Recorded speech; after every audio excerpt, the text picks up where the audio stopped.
schedule your Instagram Reels inside of your Instagram account. So go to your Reels tab, go to your drafts, click on it, go down a little bit, click more options. As you can see, it says schedule, click that, and then schedule for when you want it to go out. So I'm going to put that at 8 o'clock and click done.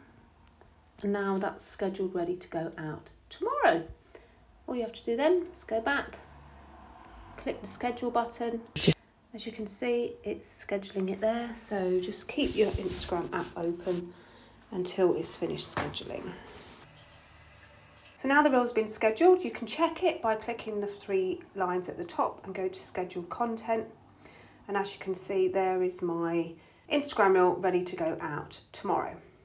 Don't forget to follow along, hit that subscribe button, and I'll see you in the next video. Bye for now.